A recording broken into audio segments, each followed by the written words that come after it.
akan membuat pembentangkan tentang tugasan 3 EDUP 3143 Sosiologi dalam Pendidikan yang bertajuk Perubahan dalam Pendidikan Semasa dan Kesannya dengan Mobiliti Sosial Pelajar. Nama saya Mazatul Akmal binti Abdul Ghani dari kelas 2 Sejarah. Bagi pengenalan diri, nama yang diberi Mazatul Akmal binti Abdul Ghani, nombor angka giliran 2021-252-340760, program PISMP semesti 2 tahun 2, kelas 22 Sejarah, kursus EDUP 3143 Sosiologi dalam Pendidikan. Nama pensyarah adalah Puan Nur Hidayah binti Hashim. Baiklah, bagi pengenalan, pendidikan ialah satu proses yang melibatkan penyampaian dan penerimaan pengetahuan, kemahiran, nilai dan sikap kepada individu melalui pelbagai kaedah seperti pengajaran, latihan dan pembelajaran. Matlamat utama pendidikan adalah untuk mengembangkan potensi individu supaya mereka dapat berfungsi dengan berkesan dalam masyarakat, baik secara peribadi maupun profesional. Falsafah Pendidikan Kebangsaan FPK juga menjelaskan bahawa pendidikan di Malaysia adalah satu usaha berterusan ke arah memperkembangkan lagi potensi individu secara menyeluruh dan bersepadu dalam mewujudkan insan yang seimbang dan harmonis dari segi intelek, rohani, emosi dan jasmani, berpandukan kepada kepercayaan dan kepatuhan kepada Tuhan. Baiklah, bagi pelaksanaan tugas ini, saya telah memilih perubahan semasa dari segi transformasi pendidikan. Transformasi pendidikan merupakan satu perubahan pendidikan yang berlaku di Malaysia yang merangkumi persekitaran dan penambahbaikan keperluan institusi pendidikan. Hal ini bagi memastikan semua pihak dapat memartabatkan pendidikan selari dengan hasrat falsafah pendidikan kebangsaan FPK. Transformasi pendidikan juga telah dikemukakan dalam anjakan Pelan Pembangunan Pendidikan Malaysia iaitu pada tahun 2013 hingga 2025 yang dapat memberi manfaat kepada murid agar mereka dapat belajar dalam persekitaran pembelajaran yang kondusif, seterusnya terdidik dalam pembelajaran bermakna di sekolah. Berikut merupakan 11 anjakan transformasi pendidikan PPPM 2013 hingga 2025 iaitu anjakan yang pertama menyediakan kesemarataan akses kepada pendidikan berkualiti bertaraf antarabangsa. Anjakan yang kedua memastikan setiap murid profesion dalam bahasa Malaysia dan bahasa Inggeris. Anjakan yang ketiga melahirkan rakyat Malaysia dengan penghayatan nilai. Anjakan yang keempat transformasi keguruan sebagai profesion pilihan. Anjakan yang kelima memastikan kepimpinan berprestasi tinggi ditempatkan di setiap sekolah. Anjakan yang keenam mengupaya JPN, PPD dan sekolah untuk menyediakan penyelesaian khusus berasaskan keperluan. Anjakan yang ketujuh memanfaatkan ICT bagi meningkatkan kualiti pembelajaran di Malaysia.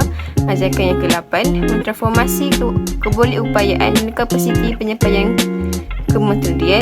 Anjakan yang ke-9 bekerjasama dengan ibu bapa, komuniti dan sektor swasta secara meluas. Anjakan yang ke-10 memaksimumkan keberhasilan murid bagi setiap ringgit.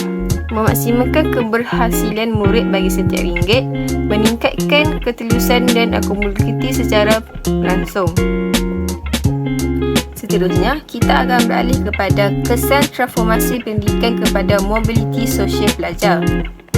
Baiklah, kesan yang pertama adalah dari segi peningkatan akses kepada pendidikan. Dalam hal ini, transformasi pendidikan menyediakan peluang yang lebih luas untuk pendidikan yang boleh meningkatkan akses untuk individu daripada pelbagai latar belakang ekonomi. Sebagai contoh, program beasiswa atau bantuan diberikan kepada murid daripada keluarga berpendapatan rendah boleh membantu mereka mengakses pendidikan tinggi seperti memenuhi keperluan murid.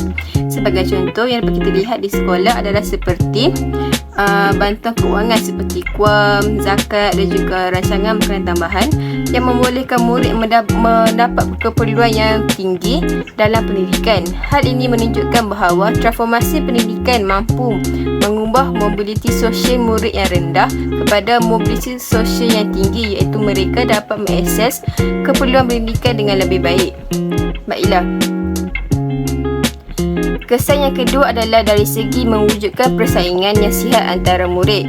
Dalam hal ini, murid akan berusaha untuk meningkatkan prestasi agar maju kerana adanya peluang untuk berpindah strata. Sebagai contoh, murid daripada keluarga kurang berkemampuan akan berusaha dengan gigih agar senang di masa hadapan apabila mendapat pekerjaan yang baik hasil daripada kejayaan akademik. Hal ini kerana terdapatnya akses pendidikan yang diberikan dalam transformasi pendidikan. Hal ini dapat memberi peluang kepada pelajar yang kurang berkemampuan untuk meningkatkan daya upaya mereka dalam pembelajaran agar mendapat menjamin masa hadapan yang lebih cerah.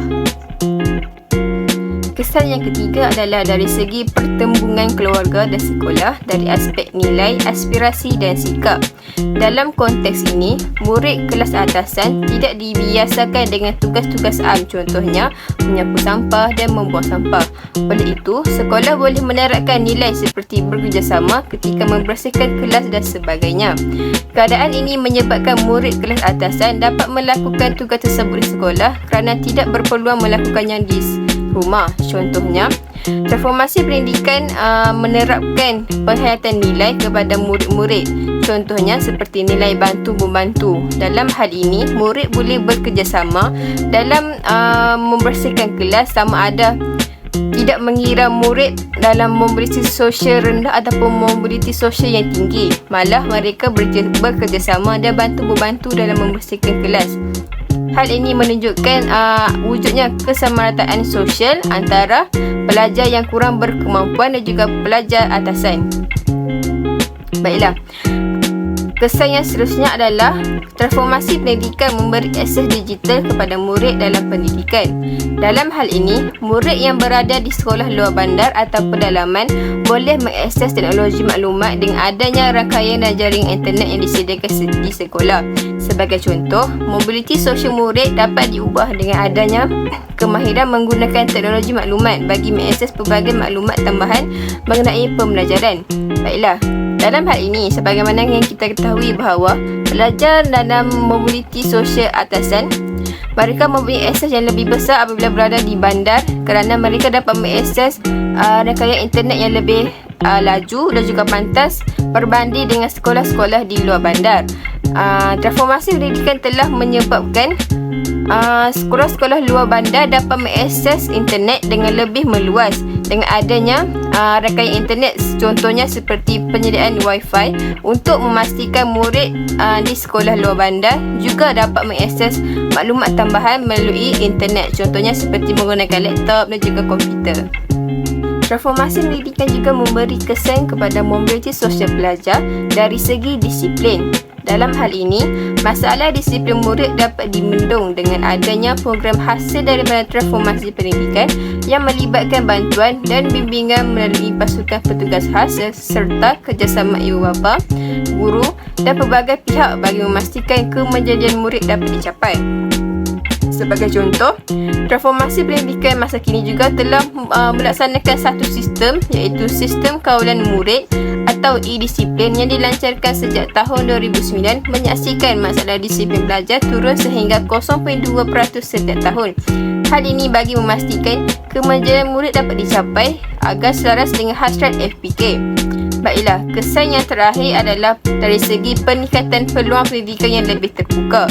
Dalam konteks ini, peluang pendidikan yang lebih terbuka melahirkan kepakaran profesional, eksekutif, pekeranian serta pekerja mahir yang memperlihatkan tumpuan pencapaian murid bukan sahaja dari segi akademik malah meliputi kemahiran.